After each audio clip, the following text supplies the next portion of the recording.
स्पेक्टिफिकेशन क्या होता है, स्पेक्टिफिकेशन क्या नहीं होता, आप में से बहुत लोगों को पता होगा, बहुत लोगों को जो है नहीं पता होगा। तो मैं जिन भाइयों को नहीं पता कि स्पेक्टिफिकेशन क्या होता है, तो उन्हें मैं बताना चाहता हूँ कि ब्लैक होल से वो काफ़ी ज़्यादा रिलेटेड होता है। लाइक ये एक ऐसा फिनोमेना जो कि हमारे काफ़ी well known topic black hole से काफ़ी ज़्यादा रिलेटेड होता है। तो हम अपनी वीडियोज़ में और अपकमिंग वीडियोज़ में ऐसे टॉपिक्स को कवर करने वाले हैं जो कि काफ़ी ज़्यादा रिलेटेड होते हैं किसी वेल नोन टॉपिक से। फॉर एग्जाम्पल ब्लैक होल हो गया। ब्लैक होल हमारा एक बहुत ज़्यादा वेल नोन टॉपिक है जिसके बारे में बहुत सारे लोग बहुत कुछ जानते हैं, बट स्टिल एक स्पेक्टिफिकेशन जैसा एक इंपॉर्टेंट फिनोमेना है जो ब्लैक होल से काफ़ी रिलेटेड होता है। बहुत सारे लोग उसके बारे में कुछ भी नहीं जानते। तो हम ऐसे टॉपिक्स को जो है कवर करने वाले हैं, जैसे कि जीपीएस हो गया। जीपीएस के बारे में हर कोई जानता है, लेकिन वो एक ट्रायलेटेशन वाले प्रोसेस की वजह से वर्क करता है। तो ट्रायलेटेशन वाले प्रोसेस को बहुत सारे लोग जो है नहीं समझ पाते, कुछ लोग के लिए वो जो है काफ़ी डिफिकल्ट हो जाता है समझने के लिए। तो वो सब हम जो है कवर करने वाले हैं। वो वाले टॉपिक या तो हम इस वीडियो के सेकंड फेज में कवर करेंगे, और अगर वीडियो बहुत ज़्यादा लंबी हो जाती है तो हम ट्राई करेंगे इस पर एक सेपरेट वीडियो अपकमिंग वीडियोज़ में लेकर आएँ। तो अब हम समझ लेते हैं कि स्पेक्टिफिकेशन की हमारी बात हुई थी। तो उससे पहले हम जो है एक बार ब्लैक होल के बारे में थोड़ी सी बात कर लेते हैं कि ब्लैक होल जो है क्या होता है। ब्लैक होल जनरली कुछ नहीं होता। हाँ, हम सही बोल रहे हैं कि ब्लैक होल कुछ भी नहीं होता, ठीक है। ब्लैक होल हमारा एक स्पेस टाइम में वो रीजन होता है जहाँ की ग्रेविटेशनल फील्ड बहुत ज़्यादा हाई होती है, और इतनी ज़्यादा हाई होती है कि इवन जो लाइट और इलेक्ट्रोमैग्नेटिक वेव्स होती हैं उनके पास भी इनफ एनर्जी नहीं होती कि वो उस ग्रेविटेशनल फोर्स को जो है स्केप कर पाए।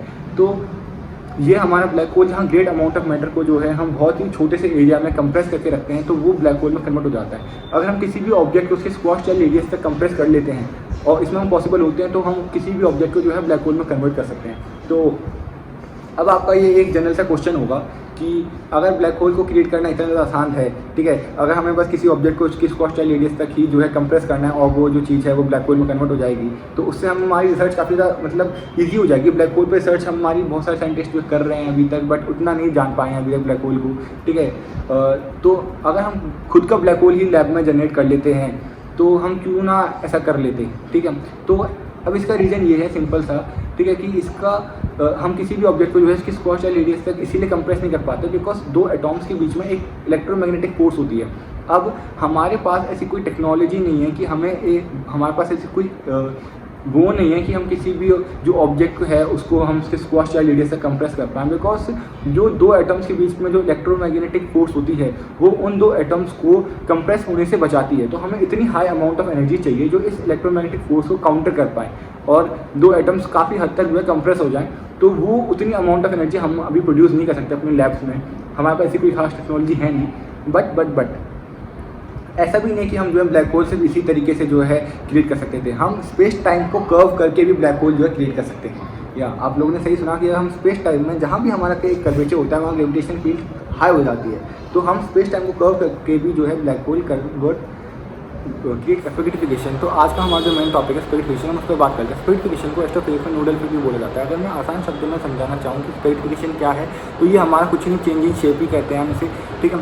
अभी किसी ऑब्जेक्ट का कैसा चेंज होता है शेप में, अगर वो स्पेगेटी टाइप या फिर कह लो नूडल टाइप हो जाता है, ठीक है, जब उसका परपेंडिकुलरली जो है एलोंगेशन और कंप्रेशन होता है उसको हम जो है स्पेक्टिफिकेशन कहते हैं। ये जनरली हमारा हाई ग्रेविटेशन फील्ड वाले एरियाज में होता है। और अभी हमने देखा कि स्पेस में सबसे ज़्यादा ग्रेविटी जो है ब्लैक होल्स में होती है, तो ये जो इफेक्ट है हमें ब्लैक होल्स में बहुत ज़्यादा स्ट्रॉन्ग देखने को मिलता है। अब ऐसे नहीं कि ये जो इफेक्ट है हमें सिर्फ और सिर्फ ब्लैक होल्स में देखने को मिलता है, ये जो हमें बाकी के ऑब्जेक्ट्स हो गया जैसे कि अर्थ हो गया, सन हो गया, इनफैक्ट मून हो गया, वहाँ भी देखने को मिलता है, बस वहाँ ग्रेविटी कम होने की वजह से ये थोड़ा सा वीक इफेक्ट बन जाता है वहाँ पर। और हमने जैसे टाइड्स का फॉर्मेशन हमने सुना है, काफ़ी पढ़ा है कि मून की ग्रेविटी से जो ओशंस का अट्रैक्ट होना होता है उसको हम टाइड कहते हैं, बट ऐसा नहीं है, वो स्पेक्टिफिकेशन ही होता है एक तरीके से।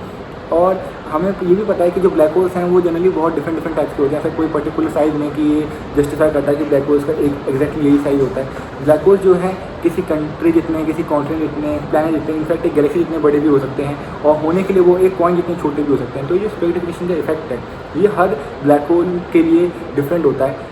जैसे स्मॉल ब्लैक होल्स हैं उसमें ये जो लोअर बॉडी में जो फोर्स लगती है स्पेक्टिफिकेशन में वो बहुत ज़्यादा हाई होती है, इसीलिए जो लोअर बॉडी है वो बहुत नैरो हो जाती है as compare to upper body. Upper body थोड़ी सी ब्रॉड रहती है बिकॉज वहाँ जो फोर्स लगती है वो बहुत कम लगती है।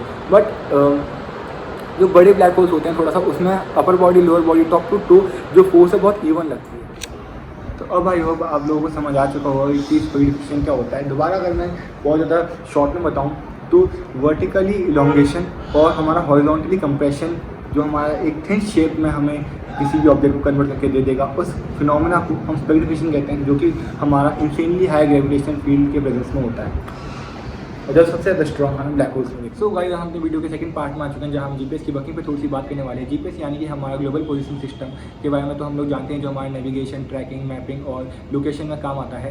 तो जीपीएस हमारे बहुत टाइप्स के होते हैं, AGPS, SGPS एंड DGPS। तो अभी इन प्रेजेंट हमारे पास टोटल 31 जीपीएस सैटेलाइट्स हैं, जो हमें अर्थ के अराउंड 24/7 जो है ऑर्बिट कर रहे होते हैं। एंड मिनिमम हमें जो है 24 जीपीएस सैटेलाइट्स तो चाहिए ताकि हम अर्थ के हर कोने कोने तक अपने ये जीपीएस सिग्नल्स को ट्रांसमिट कर सकें और उसके बाद हम उसे लोकेट या नेविगेट कर सकें।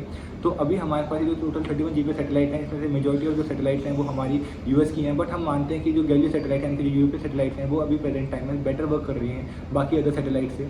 तो हमारी जो अभी यूरोपीय सैटेलाइट यानी कि हमारी गैलियो सैटेलाइट्स हैं, उसमें तो हम दो टाइप के जो क्लॉक्स हैं उन्हें फिक्स करते हैं। पहली है हमारी यूबिडियम एटॉमिक फ्रीक्वेंसी स्टैंडर्ड, तो सेकंड है हमारी पैसिव हाइड्रोजन मासर्स। तो अभी हमें एनुअली $750 मिलियन का हम मेंटेनेंस बजट होता है हमारा, जो हमारा $750 मिलियन हमारे सिर्फ मेंटेनेंस पर लगता है जीपीएस सैटेलाइट्स के। और अभी इनके जो ऑपरेटर हैं वो है हमारी यूएस। तो आप लोगों ने एक बहुत ही फेमस थ्योरी ऑफ रिलेटिविटी के बारे में तो सुना होगा, जो कि सर एल्बर्ट आइंस्टाइन ने दी थी। तो आपको पता है कि जो जीपीएस है वो बिना थ्योरी ऑफ रिलेटिविटी के वर्क नहीं कर सकता, बिकॉज जो हमारा जीपीएस है वो हमारा ट्रायलेटेशन के प्रोसेस पर वर्क करता है। तो ध्यान दीजिए, ट्रायलेटेशन के प्रोसेस पर वर्क करता है, ट्रायंगुलेशन के प्रोसेस पर वर्क नहीं करता, बिकॉज बहुत सारे लोग इसे मिस इंटरप्रेट कर लेते हैं ट्रायंगुलेशन से।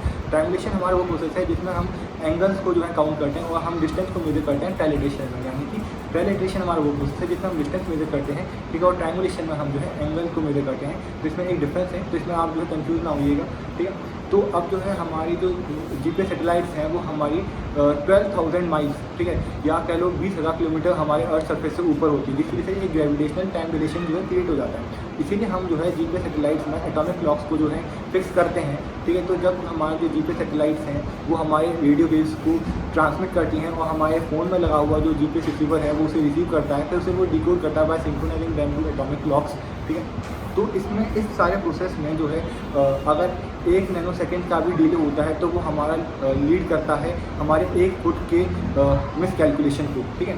तो हम अब जो जीपीएस सैटेलाइट्स हैं वहाँ से आने में, ठीक है, और हमारे फ़ोन के जीपीएस रिसीवर तक उसे रिसीव करने में जो टाइम लगता है वो हम कैसे कैलकुलेट करते हैं, उस टाइम को हम जो है स्पीड ऑफ लाइट से मल्टीप्लाई करके हम उसका डिस्टेंस जो है मेजर कर सकते हैं, ठीक है। अब आप लोगों को ये जान के थोड़ा सा लाइक एक बहुत इंटरेस्टिंग सी चीज़ है कि हमारी इंडिया के पास खुद का एक जो है नेविगेशन सिस्टम है जीपीएस की तरह, जिसे हम नाविक बोलते हैं, जिसका एक्सेस अभी सिर्फ और सिर्फ हमारी स्पेशल फोर्सेस के पास ही है।